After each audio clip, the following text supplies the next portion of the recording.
Masih ingatkah kalian dengan peristiwa gempa bumi di Jepang pada 2011? Gempa itu meluluh-lantakkan sejumlah wilayah di Jepang sekaligus menimbulkan bencana lain, yaitu meledaknya reaktor nuklir di Fukushima. Meski kini reaktor nuklir itu berangsur stabil dan tidak bernasib seperti Chernobyl di Rusia, ternyata peristiwa tersebut masih menyisakan masalah. Limbah nuklir yang diperkirakan mencapai jutaan meter kubik menimbulkan sejumlah masalah di daratan Jepang. Keterbatasan tempat dan bahaya yang ditimbulkan limbah itu membuat Jepang berencana membuangnya ke lautan. Dan rencana itu sepertinya telah mendapatkan lampu hijau atau persetujuan dari IAEA. Apakah lampu hijau dari Badan Tenaga Atom Internasional ini mengisyaratkan limbah yang dibuang telah aman dan dikelola dengan baik oleh Jepang, atau justru sebaliknya?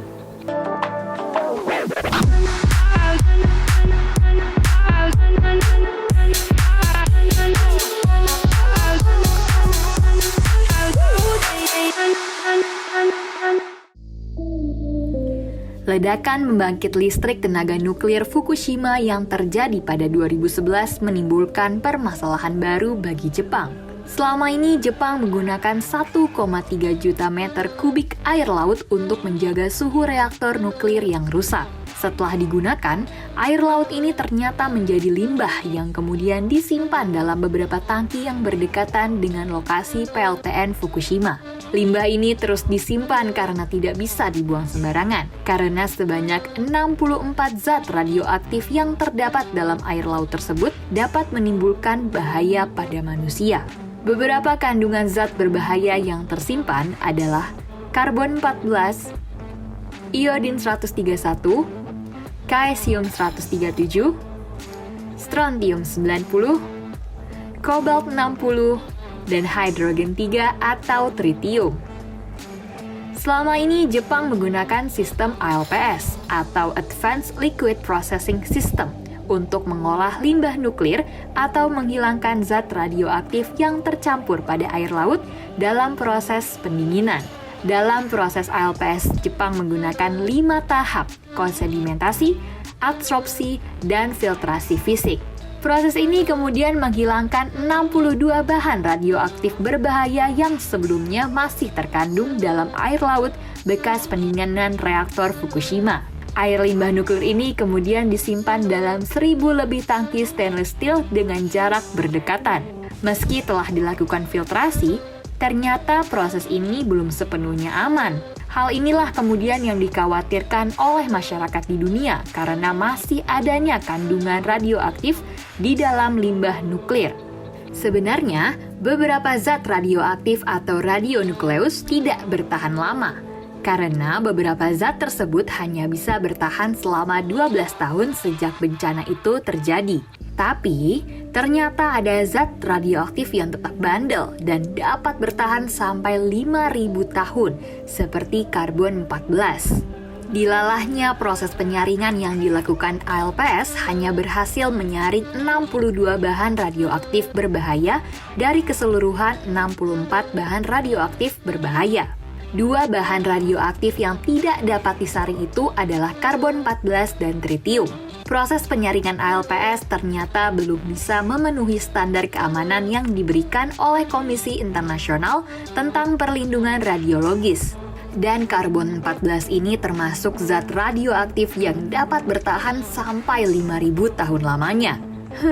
Lagu Tulus aja cuma sewindu alias 8 tahun bersama pasangan. Zat ini bisa sampai 5.000 tahun loh bertahannya. Meski begitu, Jepang tetap harus menghilangkan zat ini melalui proses yang panjang sampai kandungan zatnya berada di level 1 bagian dari 100 bagian air laut yang diolah.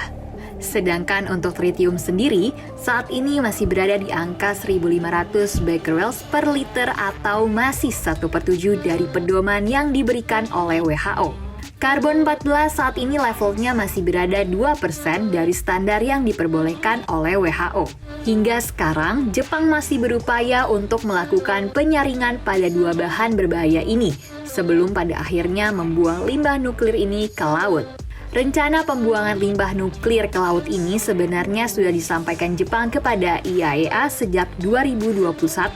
Sejak saat itu pula, Jepang dan IAEA telah bekerja sama untuk melakukan penilaian, pelaksanaan, sampai pengawasan pengolahan limbah nuklir.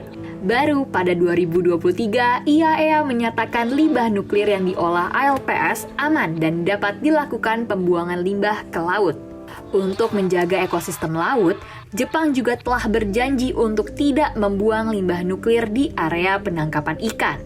Bahkan, Jepang juga menjamin tidak adanya aktivitas penangkapan ikan dalam radius 3 km dari tempat pembuangan limbah nuklir.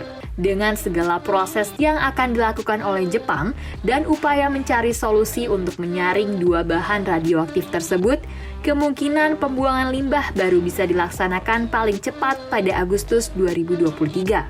Sebenarnya, pembuangan limbah nuklir ke laut sebelumnya sudah pernah dilakukan. Pertama kali dilakukan oleh Amerika Serikat pada tahun 1946. Amerika Serikat membuang limbah nuklirnya ke Laut Pasifik.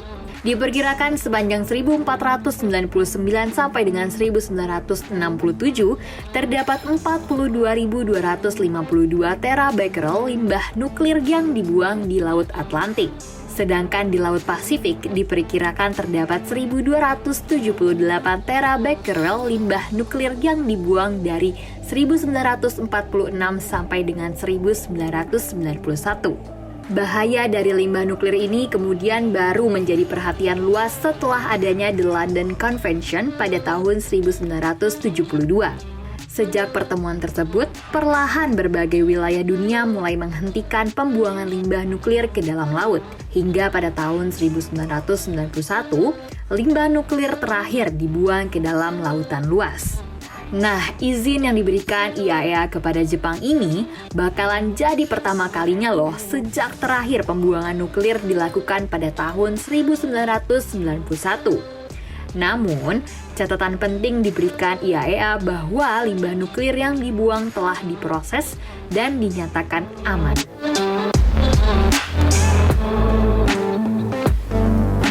Penggunaan nuklir dan limbah yang dihasilkan terus menimbulkan kontroversi di berbagai belahan dunia.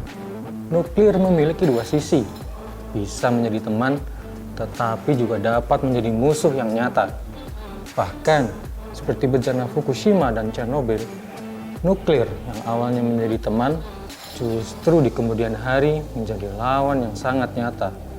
Meskipun reaktor telah berangsur stabil, permasalahan tetap saja muncul. Memang limbah ini tidak bisa terus disimpan di daratan. Namun, ada baiknya perencanaan secara matang serta dekontaminasi juga harus dilakukan. Dampaknya memang tidak terasa secara langsung pada manusia.